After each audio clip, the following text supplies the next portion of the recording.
అందరికీ నమస్కారం.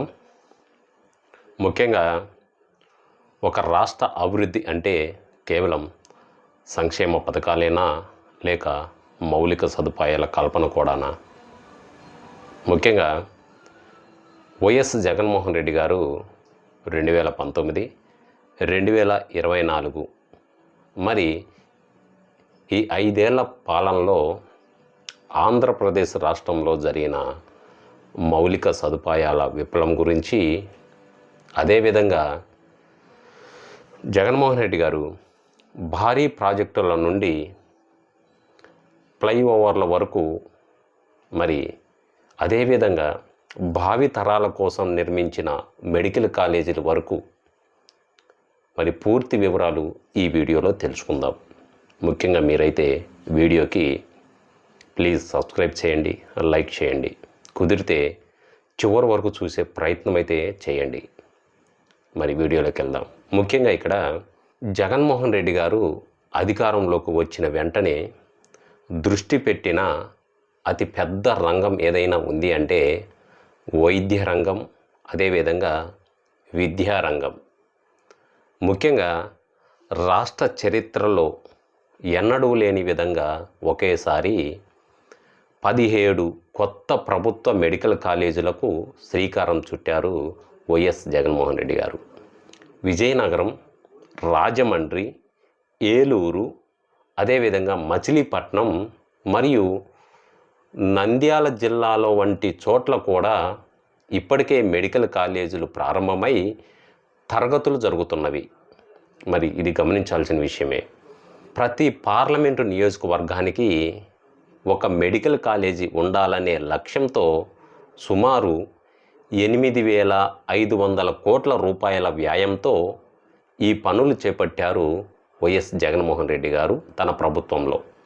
దీనివల్ల పేద విద్యార్థులకు ఉచితంగా డాక్టర్ సీటు రావడమే కాకుండా మరి సామాన్య ప్రజలకు కూడా సూపర్ స్పెషాలిటీ వైద్యం అందుబాటులోకి తెచ్చింది ఆ ఘనత వైఎస్ జగన్మోహన్ రెడ్డి గారికి అని చెప్పుకోవచ్చు.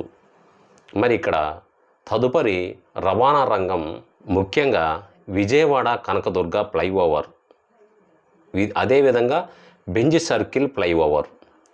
అయితే అక్కడ ట్రాఫిక్ కష్టాలు తీర్చడంలో జగన్మోహన్ రెడ్డి గారి ప్రభుత్వం గణనీయమైన మార్పులు తెచ్చిందని చెప్పుకోవచ్చు. ముఖ్యంగా రాష్ట్ర ఆర్థిక రాజధానిగా ఎదిగే క్రమంలో విజయవాడలో అద్భుతమైన మార్పులు జరిగాయని చెప్పుకోవచ్చు.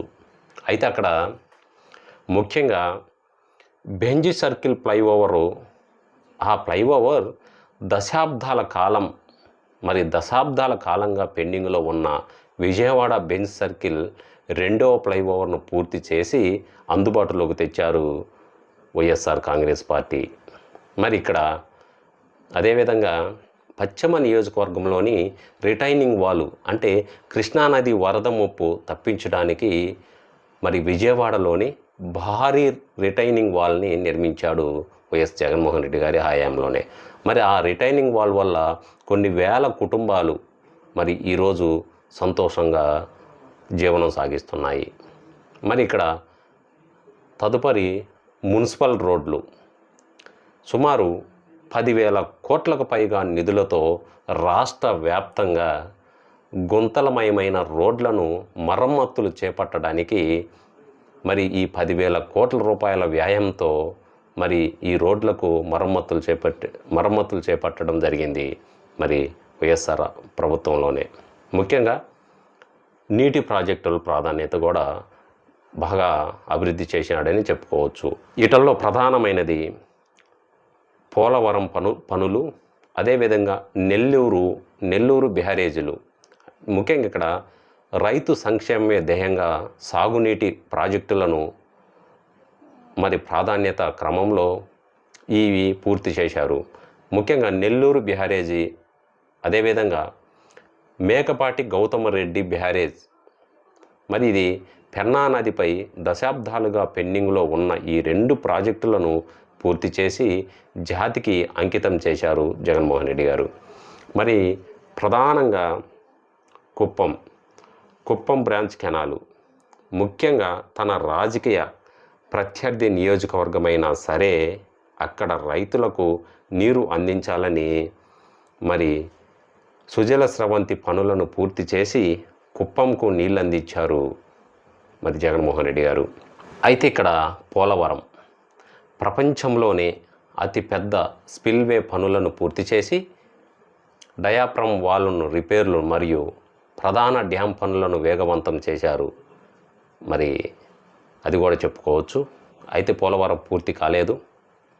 మరి పోర్టులు ఇక్కడ రామాయపట్నం షిప్పింగ్ హార్బర్లను ముఖ్యంగా ఆంధ్రప్రదేశ్లో ఉన్న సుదీర్ఘ సముద్ర తీరాన్ని ఆదాయ వనరులుగా మార్చడానికి జగన్మోహన్ రెడ్డి గారు 4 కొత్త పోర్టులను మరియు 10 షిప్పింగ్ హార్బర్లు నిర్మించడానికి పునాది వేశారు.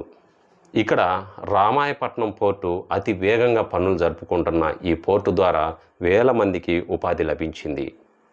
మరి భవనపాడు మరియు మచిలీపట్నం పోర్టులు నీటి వనరులు కూడా వేగవంతంగా ప్రారంభమయ్యాయి. అదేవిధంగా ఫిషింగ్ హార్బర్లు మత్స్యకారులు వేరే రాష్ట్రాలకు వలస వెళ్లకుండా మరి జువ్వాలదిన్న వంటి ప్రాంతాల్లో హార్బర్లు సిద్ధం చేశారు. మరి ఇవే కాకుండా ముఖ్యంగా భోగాపురం అంతర్జాతీయ విమానాశ్రయం పనులు, డిజిటల్ లైబ్రరీలు మరియు ప్రతి గ్రామంలోనూ విలేజ్ క్లినిక్లు, ముఖ్యంగా సచివాలయ భవనాలు వంటి శాశ్వత కట్టడాలు కూడా జగన్ గారి పరిపాలనలోనే రూపుదిద్దుకున్నాయి. మరి కేవలం బటన్ నొక్కి డబ్బులు ఇవ్వడమే కాకుండా రాష్ట్ర భవిష్యత్తు కోసం మౌలిక సదుపాయాల కల్పనలో కూడా జగన్మోహన్ రెడ్డి గారి ప్రభుత్వం ముద్ర వేసిందనే చెప్పుకోవచ్చు. మరి ఇవన్నీ జగన్మోహన్ రెడ్డి గారి ప్రభుత్వంలో జరిగినాయని మరి నేను అనుకుంటున్నాను. జగన్మోహన్ రెడ్డి గారి హయాంలో జరగలేదు. మరి మీకేమన్నా అనిపిస్తే ఇంకా ఏమన్నా పెండింగ్లు ఏమన్నా జగన్మోహన్ రెడ్డి గారు ఇవి చేయలేదు అనే విషయంగా ఏమైనా ఉంటే కింద కామెంట్ రూపంలో తెలియజేయండి. ఈ వీడియోపై మీ అభిప్రాయాన్ని ఏదన్నా ఉంటే కామెంట్ సెక్షన్లో తెలియజేయండి. మరో మంచి వీడియోతో మళ్ళీ మీ ముందుకు వస్తాను. అంతవరకు ధన్యవాదాలు. ఇట్లు మీ విశ్వరూపాచారి.